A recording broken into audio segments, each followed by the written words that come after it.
Memorias del alma. Curso guía del oráculo de vidas pasadas.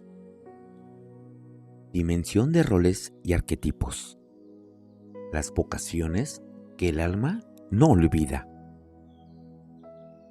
Hay una diferencia entre lo que aprendes y lo que recuerdas. Lo que aprendes requiere esfuerzo, repetición y tiempo. Lo que recuerdas simplemente está ahí, esperando que lo reconozcas. No lo adquiriste en esta vida, lo trajiste. Esa distinción es el corazón de este episodio. Bienvenido al episodio 7 de Memorias del Alma. Hoy entramos a la dimensión de roles y arquetipos.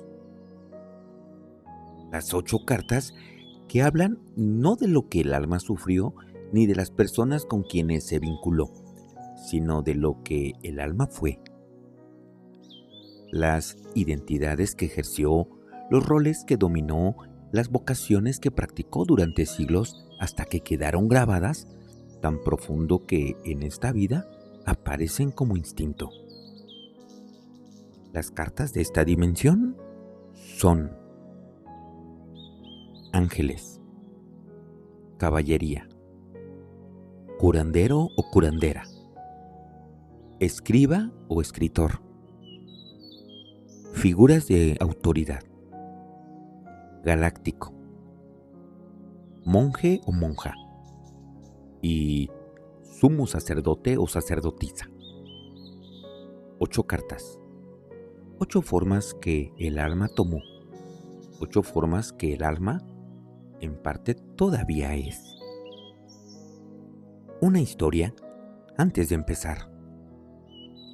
Existe un fenómeno que los investigadores de vidas pasadas documentan de manera recurrente y que la psicología ordinaria no sabe bien cómo clasificar.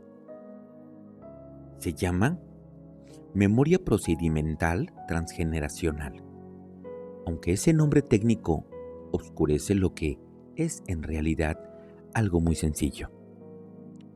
Es cuando alguien sabe hacer algo que nadie le enseñó, no de manera vaga ni aproximada, sino más bien con precisión, con facilidad, con una naturalidad que sorprende incluso a quienes lo experimentan. Un niño que toca el piano sin haber estudiado y reproduce melodías con una técnica que los maestros clasifican de innata. Una persona que visita a una ciudad extranjera por primera vez y se mueve por las calles como si la conociera de siempre. Un adulto que toma en sus manos una herramienta de trabajo artesanal y su cuerpo sabe exactamente qué hacer con ella antes de que su mente procese las instrucciones. La ciencia lo llama anomalía. Las vidas pasadas lo llaman memoria. Esta dimensión mapea exactamente eso, el archivo de habilidades, identidades y vocaciones que el alma construyó durante sus encarnaciones anteriores y que en esta vida no desaparecieron, sino que esperan ser reconocidas. Vamos a la primera carta. La primera carta va a ser de ángeles.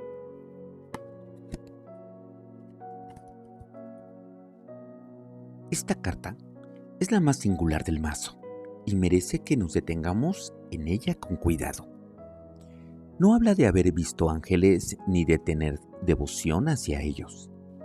Habla de algo más íntimo y más extraño. La posibilidad de que el alma, en algún punto de tu existencia, haya tenido una naturaleza angelical. Que antes de encarnar en forma humana, haya habitado en una dimensión de luz, de servicio, de presencia pura sin la densidad del cuerpo físico. Las almas angelicales que se encarnan en humanos traen consigo algo que es reconocible aunque sea difícil de describir. una luminosidad en el trato, una compasión que no parece condicionada por la experiencia propia, una dificultad genuina para comprender la crueldad y la violencia humana. No porque sean ingenuas, sino porque esas realidades les resultan profundamente ajenas. Una sensación de extrañeza en el mundo que va más allá de la sensibilidad artística o la introspección temperamental. En la vida cotidiana, esas personas son las que entran a un cuarto y algo en el ambiente cambia sin que nadie sepa explicar por qué. Las escuchan con una claridad, con una cantidad de atención que hace que los demás se sientan verdaderamente vistos. Las que tienen una dificultad particular para poner límites porque en el plano del que provienen, el límite no era necesario. Esa última parte, la de los límites, es importante. El alma angelical en un cuerpo humano necesita aprender algo que nunca necesitó antes, que en este plano lo va a ocupar. El amor también requiere fronteras. Que servir sin discernimiento no es una generosidad. Fíjate bien, es olvido de sí mismo. Vamos ahora a la carta de caballería. El libro dice algo sobre esta carta que me parece de una elegancia particular. Cuando te conviertes en caballero, ya lo eres para siempre. No es una metáfora romántica, es una afirmación sobre la naturaleza de ciertas identidades del alma. Hay roles que no son solo lo que hiciste en una vida, son lo que el alma integró como manera de estar en el mundo. Y la caballería es uno de ellos. La persona con esta carta en su historia de vidas no necesariamente fue un caballero medieval con una armadura pesada. El arquetipo de la caballería trasciende la época y la forma. Es el protector, el que defiende al más vulnerable, el que no puede quedarse quieto cuando ve una injusticia, aunque esa injusticia no lo afecte directamente a él. En la vida cotidiana, esta persona es la que siempre termina tomando la responsabilidad de los demás, la que interviene cuando alguien es maltratado aunque no conozca a ninguna de las partes, la que tiene un sentido de honor que a veces le resulta incomprensible a su entorno, porque en ese mundo práctico e individualista, la lealtad absoluta parece más una carga que un valor. Bueno, el libro señala algo que merece subrayarse. Esas personas solo pueden trabajar para organizaciones en cuyas causas creen plenamente. Son completamente leales a aquellos que se han ganado su respeto y son incapaces de fingir lealtad donde no existe. Eso no es rigidez, es coherencia del alma. Y mira, para terminar, esta carta también tiene sombra. La sombra de esta carta también existe. El caballero que no ha trabajado su identidad puede convertirse en el que rescata a todos menos a sí mismo, en el protector que olvidó que también merece protección, en el guardián que nunca aprendió a ser simplemente humano. Vamos ahora a la carta de curandero o curandera. ¿Listos? Esta carta tiene algo que la distingue de todas las demás de esta dimensión. No solo dice que el alma tuvo ese rol, dice que ese conocimiento fue preservado, que viajó, que está disponible ahora mismo. El libro lo dice con una precisión que me detiene cada vez que lo leo. Has llevado este conocimiento contigo a lo largo de tus múltiples existencias y ahora se encuentra incrustado en tu subconsciente. Eso explica que poseas un conocimiento instintivo de la curación, así como un don para la sanación natural, incrustado en el subconsciente, no perdido, no borrado, simplemente incrustado. Muy bien, ahora, lo que esto significa en la vida cotidiana es simplemente reconocible en cuanto a los señales.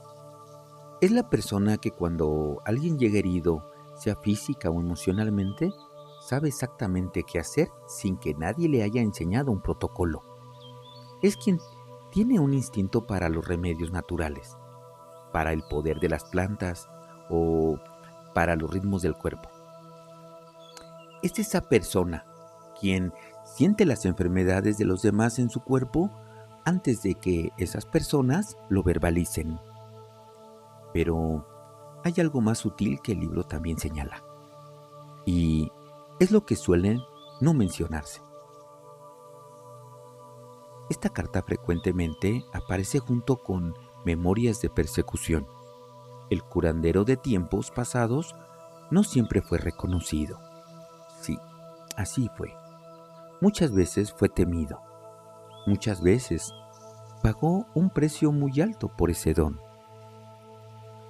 De modo que el alma con esta carta puede traer dos cosas a la vez: el don intacto y el miedo a ejercerlo, la habilidad y la cicatriz, el saber y la desconfianza de que ese saber sea bienvenido.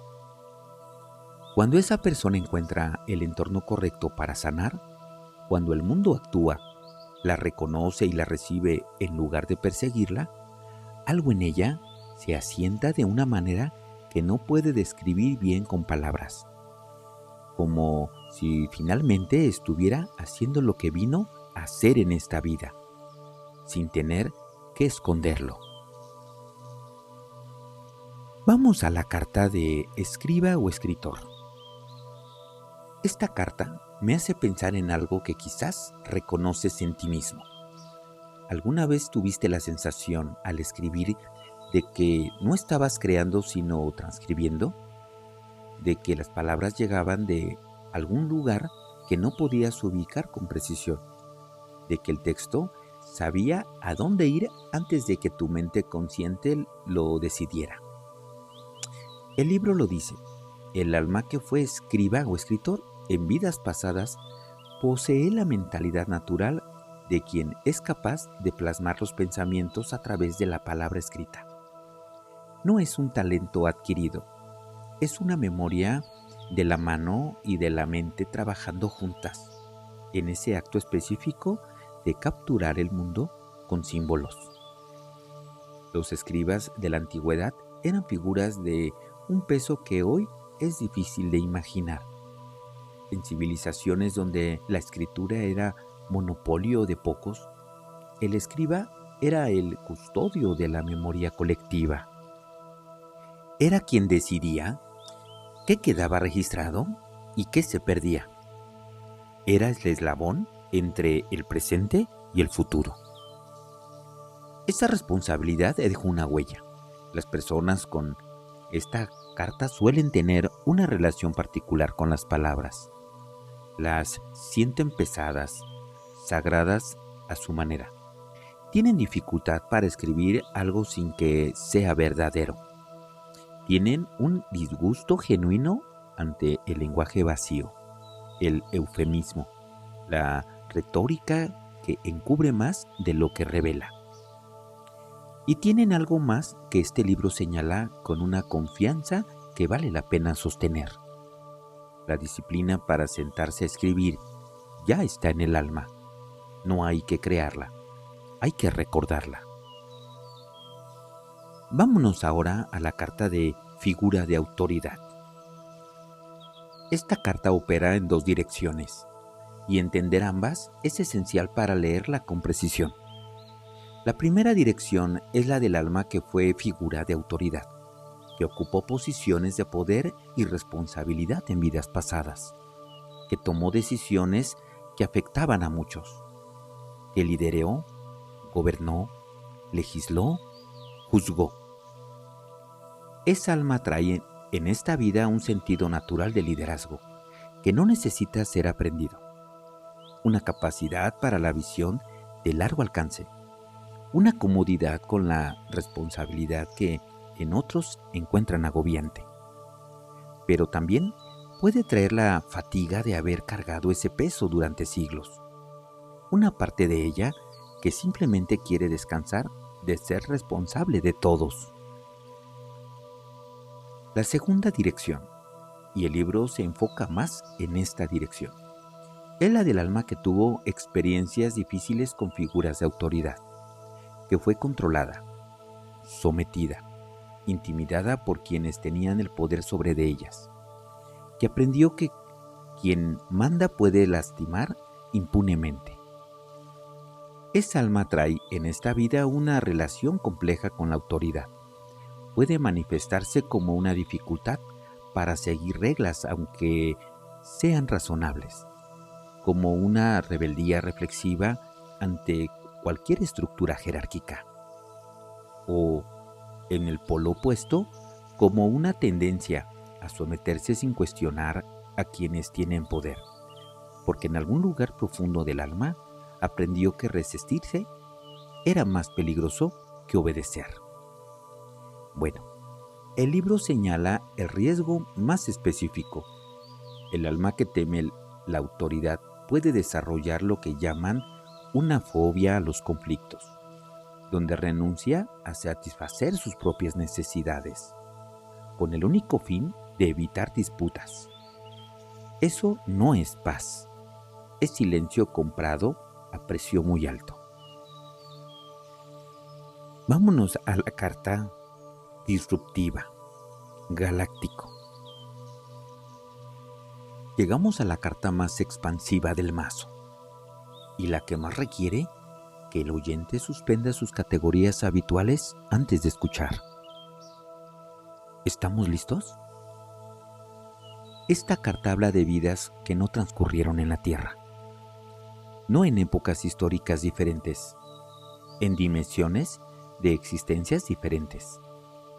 El libro no lo dice como especulación, lo dice como realidad que el sistema reconoce y para la cual ofrece su lenguaje.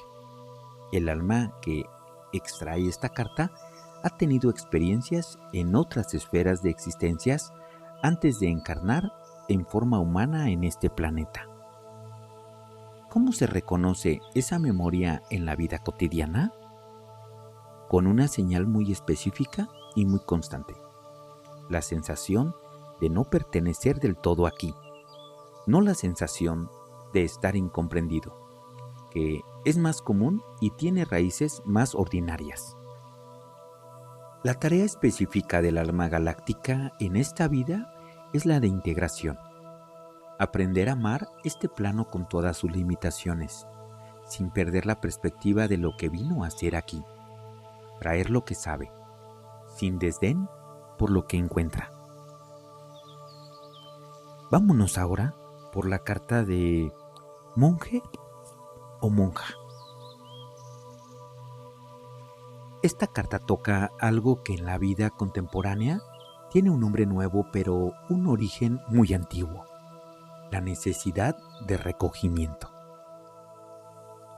El alma que fue monje o monja en vidas pasadas vivió durante periodos extensos en una arquitectura específica: el silencio, la disciplina anterior, la oración como práctica cotidiana, la comunidad como marco, la renuncia como camino.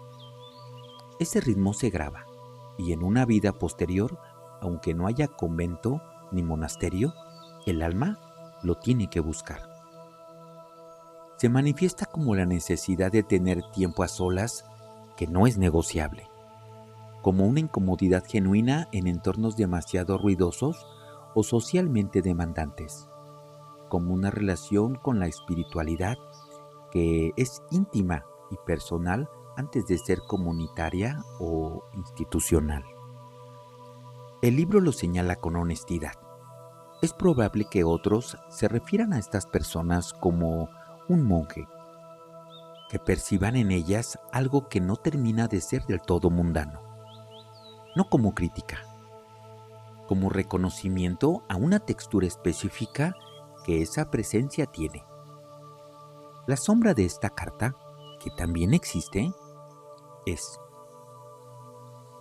el aislamiento que se vuelve muro. El alma que usó el recogimiento como camino espiritual en otra vida, puede en esta vida usarlo como un escudo. La soledad como protección en lugar de como una práctica. Ahora, cuando eso ocurre, el libro sugiere un trabajo con un regresionista, porque el patrón tiene raíces que el solo vivir no alcanza a disolver.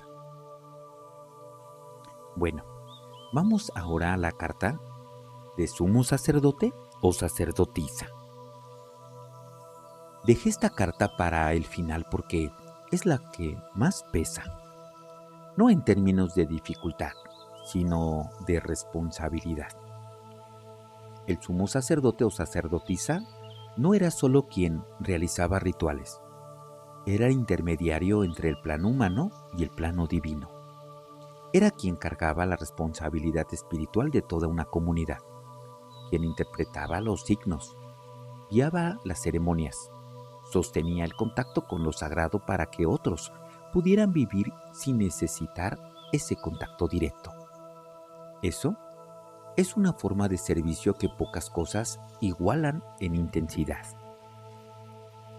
El alma que tuvo ese rol trae en esta vida algo que es difícil de describir sin que suene grandioso y que, sin embargo, es muy cotidiano en su manifestación.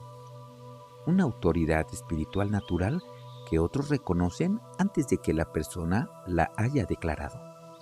La gente le pregunta sobre el sentido de las cosas, le consulta en momentos de crisis espiritual, la busca para que les ayude a entender lo que está más allá de lo visible. Y esa persona muchas veces no sabe bien qué hacer con eso, porque carga la espiritualidad de otros y es un peso enorme. A veces, el alma que ya lo hizo durante varias vidas enteras llega a esta encarnación con una fatiga de ese rol que no sabe nombrar. El libro señala algo que sirve de anclaje. Has aceptado encarnarte en esta época porque el mundo necesita ese conocimiento que has ido adquiriendo durante tus vidas pasadas. No es una carga que se impone desde afuera. Es una elección que el alma hizo desde adentro, antes de nacer incluso. Eso cambia la manera de sostener este peso. Ahora, antes de cerrar este capítulo, quiero que pongas mucha atención en lo que une a estas 8 cartas.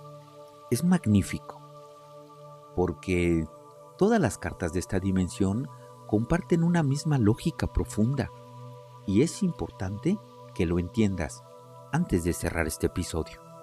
Mira, ninguna de ellas habla de lo que deberías ser. Simplemente todas hablan de lo que ya eres. No como destino fijado ni como identidad rígida, como un archivo que el alma trae y espera ser abierto con conciencia. La diferencia entre una persona que tiene memorias de curandero y no lo sabe y una persona que tiene esas memorias y las reconoce no está en el talento, está en la dirección que ese talento tomaría. En sí, se usa con miedo o con la confianza. Pero hoy puedes dirigir ese servicio. En sí, se ejercita en silencio o se ofrece al mundo, pero eso tú lo decides. El oráculo no te inventa una identidad, simplemente te la recuerda, te devuelve a una que ya tenías. Vamos al consejo final de este episodio. Cuando una carta de esta dimensión aparezca en tu lectura, resiste el impulso inmediato que tienen muchas personas.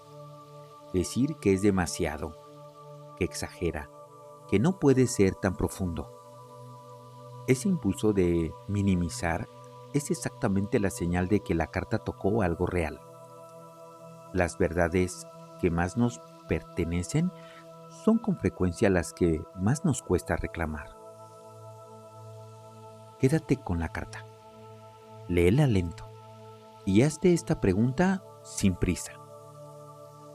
¿En qué área de mi vida actúo como si ya supiera esto, aunque nadie me lo enseñó? La respuesta que llegue en los primeros 5 segundos es la que vale. Vamos ahora a la práctica de este episodio. Esta primera práctica tiene 2 movimientos y requiere tiempo. No la hagas con prisa. El primer movimiento es de observación. Escoge una actividad que hagas con facilidad natural. Algo que otros encuentran difícil, pero que a ti te sale sin esfuerzo aparente. Puede ser escuchar, puede ser escribir, puede ser organizar grupos, puede ser sanar, puede ser liderear, puede ser estar en silencio. Escríbela en tu diario sin juzgarla. Luego, mira las 8 cartas de esta dimensión y pregúntate cuál de los arquetipos se relaciona con esa habilidad natural tuya. No tienes que estar seguro, solo elige la que más resonancia produce. El segundo movimiento es con el mazo. Toma el mazo completo. Formula esta pregunta en silencio. ¿Qué identidad del alma estoy llamado a ejercer en esta etapa de mi vida? Y saca una carta.